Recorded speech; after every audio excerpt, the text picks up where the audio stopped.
Hi, welcome to Eye on Travel. My name's Tim Allen. I'm your show host. This is the Eye on Travel show where we're going to bring you a lot of fun. We're in Napa Valley, California. We're at the Wine Train. You need to get to the Wine Train. They're going to take you on an awesome tour through Napa Valley on their awesome train, and they're going to stop as well at wineries. For example, we're at Gurgage Hills Estate. We're having a blast. We're stomping grapes. We're going to make a cool t-shirt too. Sit back, get your sweet tea. Don't go away. This show rocks. So do you. We're going to get started right about now.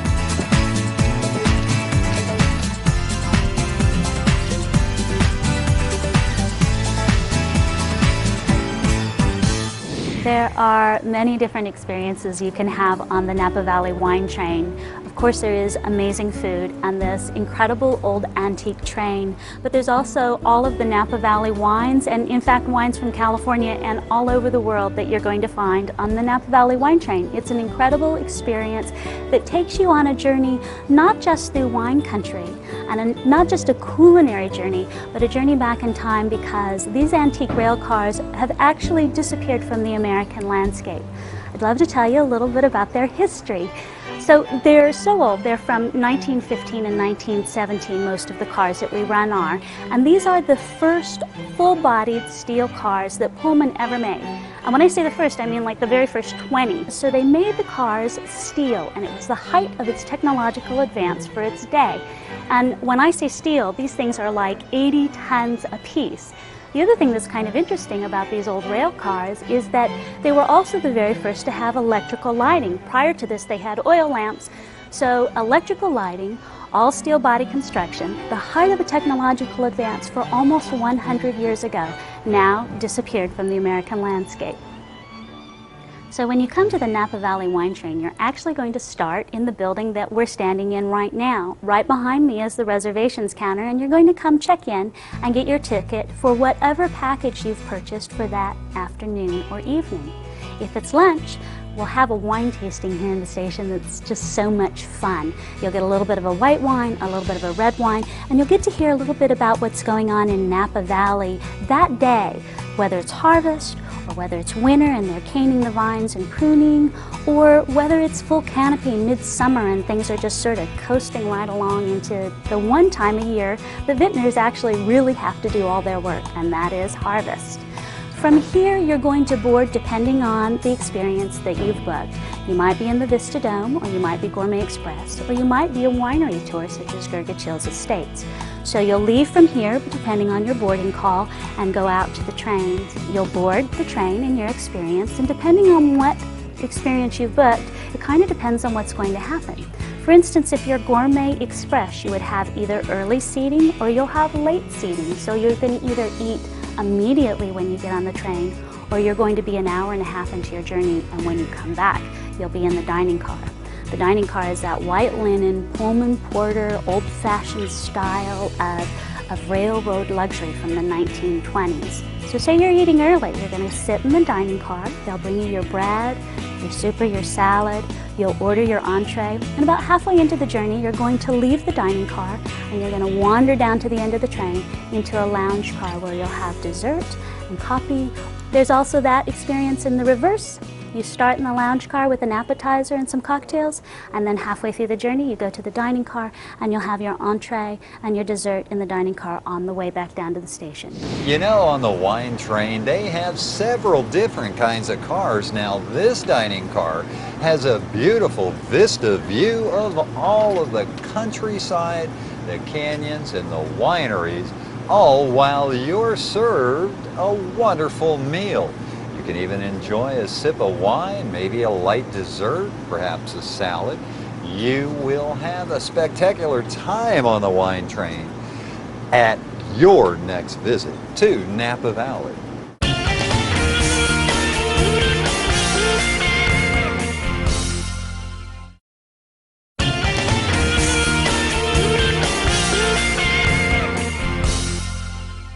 I'd love to tell you a little bit about our chef, Chef Kelly McDonald. He's the executive chef on the Napa Valley Wine Train, and he's been with us for about 16 years. I'm always amazed at the amount of fabulous food that he turns out in an incredibly small kitchen that moves back and forth and actually gets quite warm in temperature. And not only that, but it's very rigid and linear, and unlike the kind of kitchens that you see most chefs have in the Napa Valley, this is a really difficult kitchen to work in.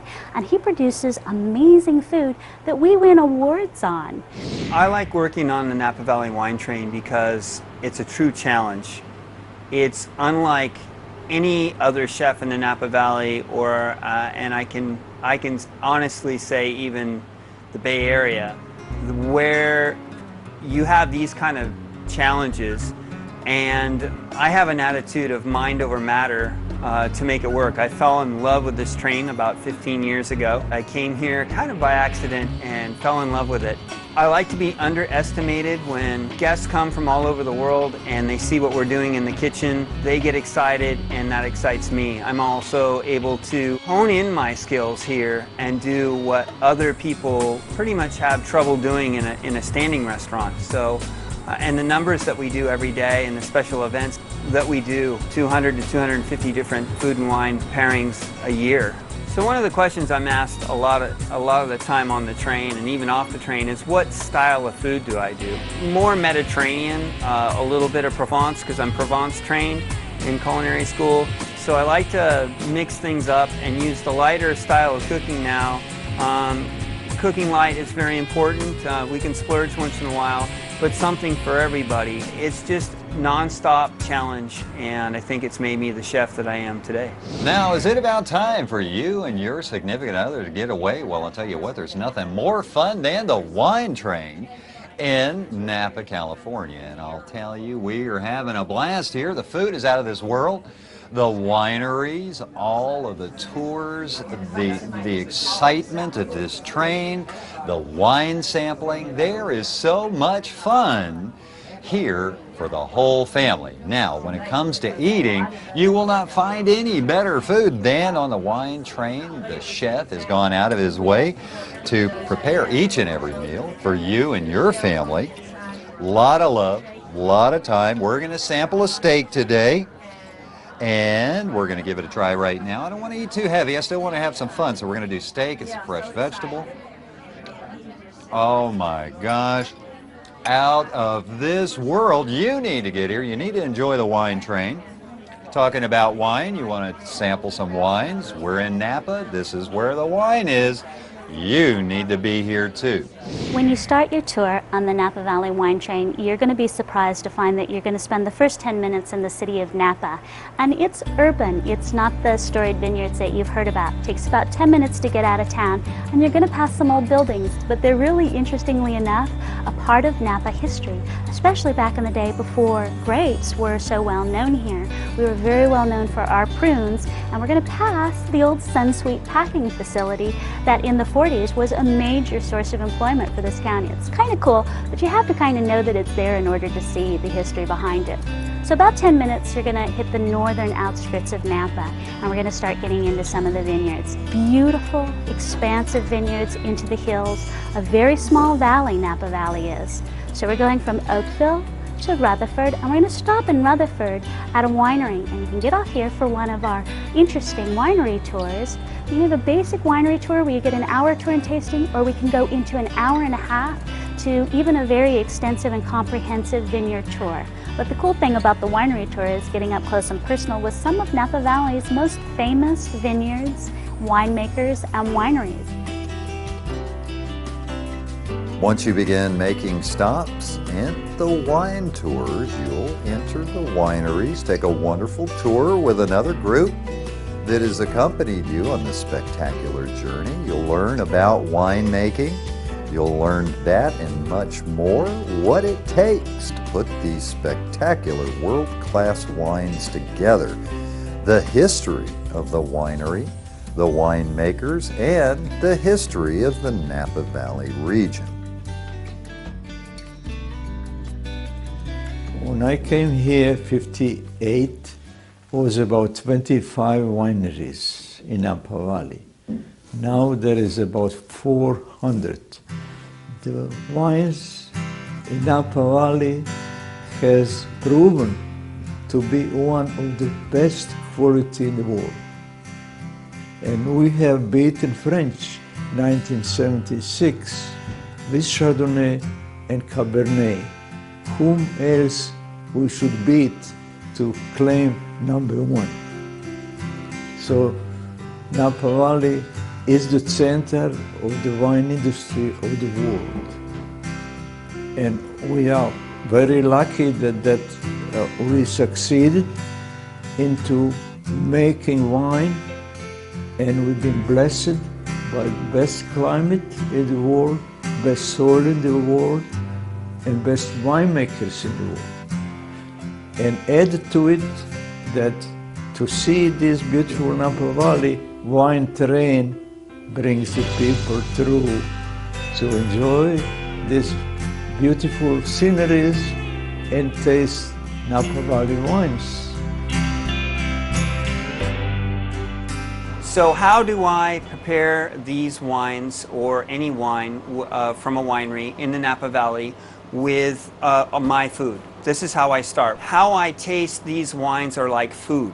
So I'm going to taste two very distinctive, excellent bottles of wine today, the Chardonnay and the Merlot, and they're both very distinctive in their flavors. Butterscotch, a little vanilla, and some young American oak flavors in this wine. And so what I'm doing is tasting it like food.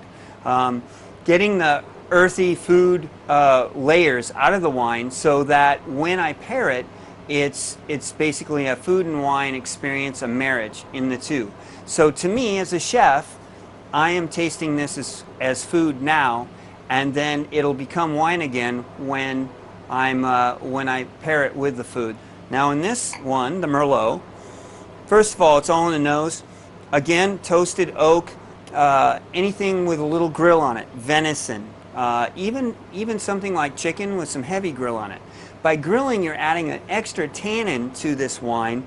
I'm going to taste this now. Very smooth on the palate. Again, a little bit of roasted bell peppers. This would go really well with the gypsy pepper with stuffed yams inside, and that's totally vegetarian. Or a nice grilled piece of meat, such as venison, as I mentioned, or rack of lamb. It's kind of a different philosophy, but I'm very, I stand strong on this philosophy because I really want to bring out the wine flavors and the food flavors. So we say on the wine train, on the Napa Valley wine train, we say a bite and a sip. So we do about 200 to 250 different menus, my staff and myself, that I develop around wineries, clients, wine, to bring out all these wonderful experiences that you might taste these wines at a whole different level, and the food as well.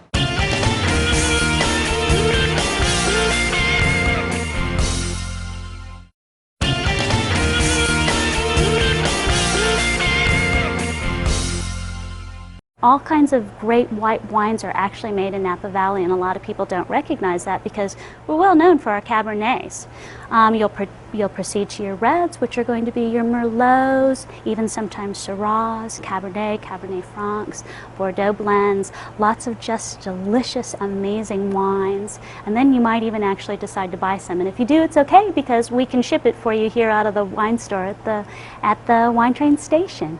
Well, this is our wine shop in the train station, and basically we carry between 500 and 600 different small production wines from the area and beyond every day. While our guests are on the wine train, they have the opportunity to taste between 50 and 100 wines on board the train, between our onboard wine list and then our wine tasting bar as well. So when they get back from their trip, they can come here and pick out the selections that they loved on board, or they can find some new little gems, and we have the tools to help them get the wines home, either with packaging materials, or we do ship to some states as well, and Japan. Between the two shops here in the station, we carry a full selection of wine train memorabilia, as well as Napa Valley merchandise, wine-related items, gifts to take home to the grandkids. There's all sorts of different options for souvenirs for people to bring back.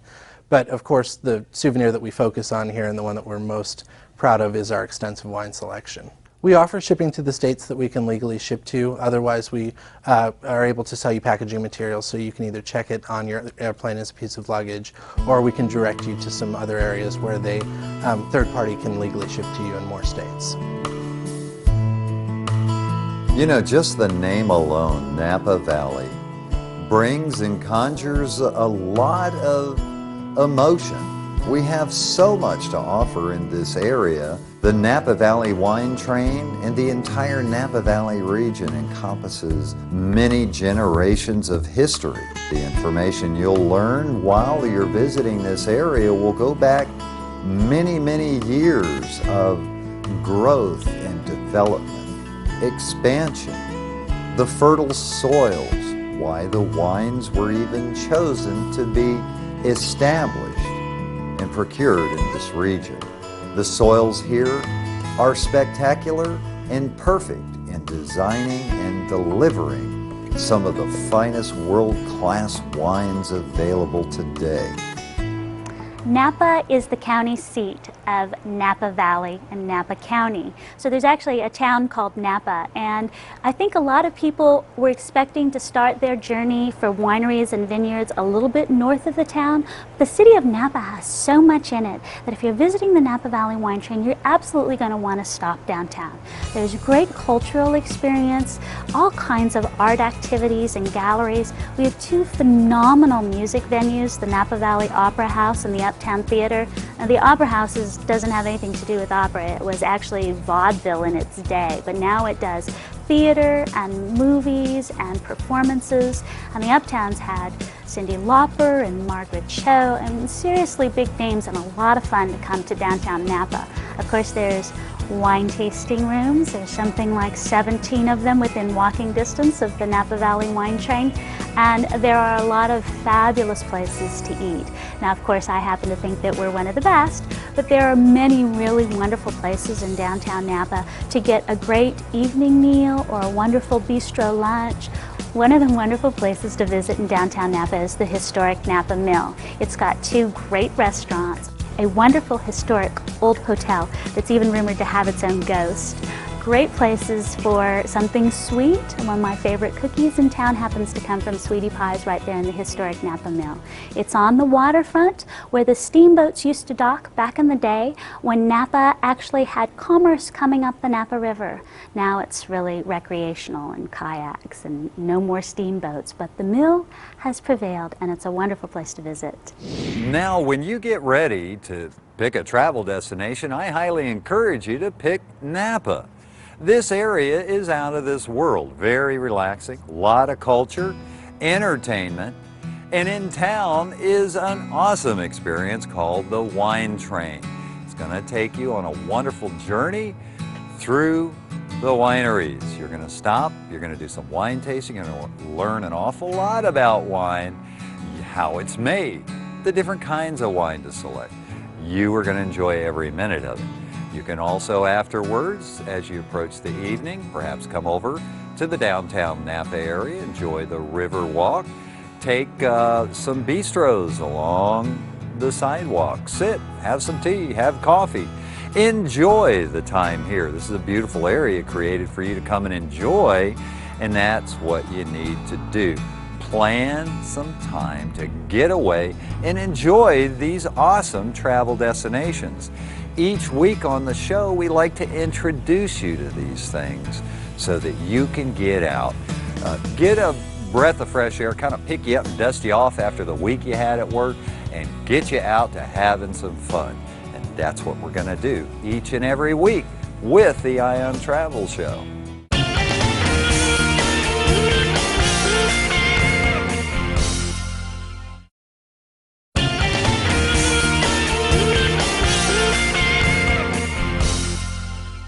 Well, alrighty then. What I tell you is Napa Valley cool or what? The Wine Train. You got to get here. And guess what? You need to take the time to make that happen. Nobody's going to go out of their way to get you relaxed and go have a good time in your life. You're going to need to make that happen. Get on our show website, iontravel.tv. Look at all of the links from our travel partners. Check out the Wine Train. any of the locations we filmed at, get over there, click on those links, and you'll be able to set up an awesome travel adventure for you and your significant other, or you and your family. You need to slow some things down, start to enjoy life, and get out and enjoy these exciting and informative travel destinations. Each and every week the show's about you, not about me or nothing else. We just want to bring you a lot of entertainment so that you can sit back, take a deep breath, exhale, and enjoy your life and plan your next travel adventure. For more information on Ion Travel, our website, iontravel.tv, is loaded with info. Check us out, like us on Facebook too. We're also on YouTube. Follow us on Twitter and pick up a lot of news and press information, where we've been, where we're going, and what's happening with the Ion Travel TV series. So until next time, remember to keep your eye on travel, and I'll see you next show.